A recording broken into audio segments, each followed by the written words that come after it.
I'm Salvador Oliva, and this podcast is going to be about the book Binti by Nadi. It tells the story of Binti, a young Himba girl that is tied to her tradition, but forces upon herself to make um, a decision of leaving behind her family and follow her own aspirations.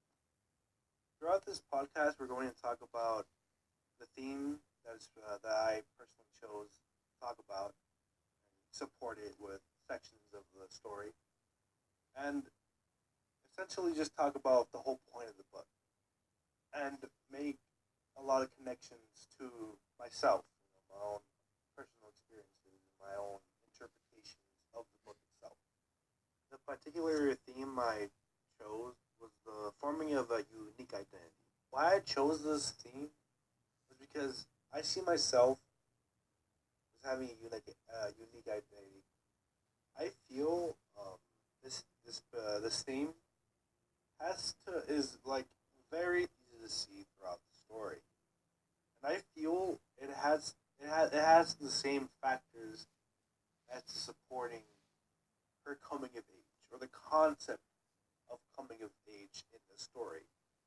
One of the first things I think about forming a unique identity um, was the section on page 27 of the book. Was I don't remember what I did or said. My eyes were open, taking it all in, but the rest of my brain was screaming for no reason at all. I focused on the number five over and over. I thought five, five, five, five, five, five, five. As Haru's eyes went from shock to blank, his mouth let out a gagging sound, then a spurt of thick red blood.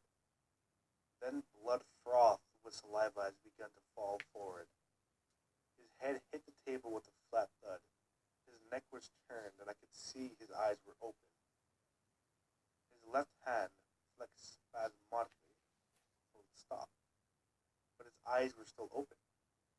He wasn't blinking. To me, when I read this, it was shocking to just see this crazy transition. The story that started off pretty alright, you think that it wouldn't be that bad because it's around this young girl, but then bam, gets insane in that particular scene, as it developed, how it ended. At some point, or at least like literally right after this, she reflects and this is a traumatic moment for her. One of the most, or like one of the most traumatic moments that happened in the story to her, and I think that would really change her and form her identity because of this moment of loss of innocence, which I felt was like a very huge part of her developing this particular personality, that most likely you'll see throughout the story. This experience would like ultimately stay with her for the rest of her life, and she would always have this memory. She will remember this forever, and I believe that this experience will in turn make her different than how she was before. But she was already a very unique person. She wasn't like every other person. She was really good at math. She was intelligent. She would make these equations to solve different problems. This moment of adolescence in her life, she's an adolescent young lady. This will tie into her process of developing to an adult.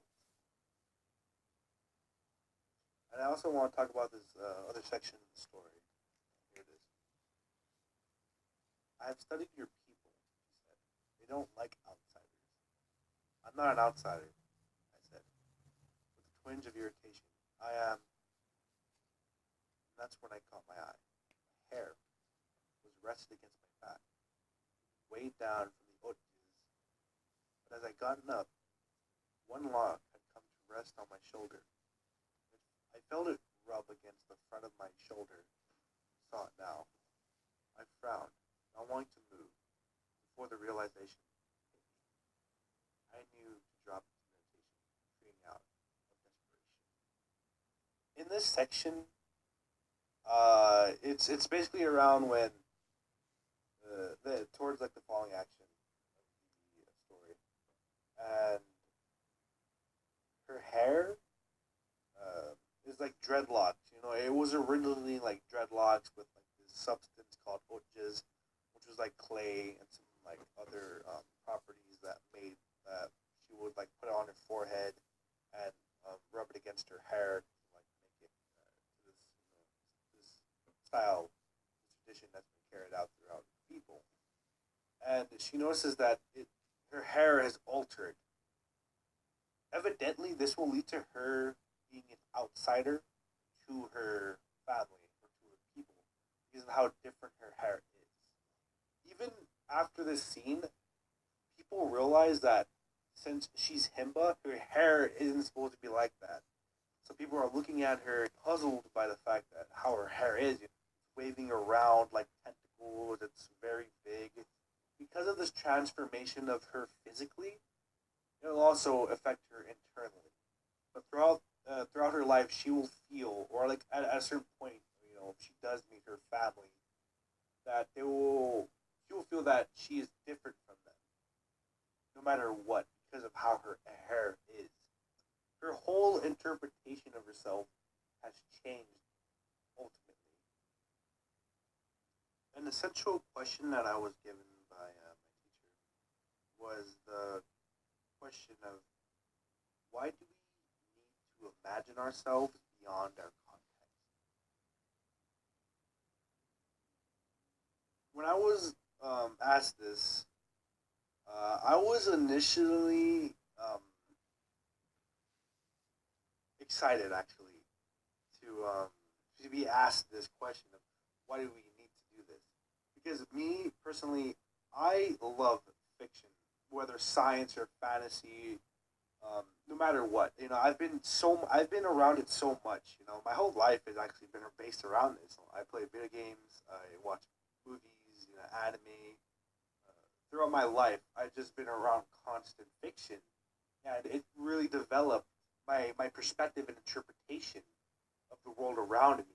Well, that we need to see ourselves out of context because, as for me, I throughout if I read, watch, whatever, I always compare and contrast my reality to the piece's reality. I constantly think of myself in that situation. I think to have a better understanding of our context, we need to, you know, compare and contrast to a different one. We have this thought of, wow, this world, this different world, this either utopian, dystopian, uh, future or past, different from what I know, makes me realize that, holy crap, my world, you know, people, different ethnicities, minorities, so many themes like desperation, war, government, community, uh, vengeance, all these themes that we're not all exposed to those kind of themes. Not all of us are, but these fiction, like Binti, shows us this new perspective of the world that we live in, and I truly believe it is very important to see different perspectives through fiction because we're not all like how I said before. We're not all used to these kind of concepts, ideologies, perspectives, interpretations that present in these pieces, and I feel it's so much to people to do this, to think about, to reflect, so you can have a better understanding of your own situation.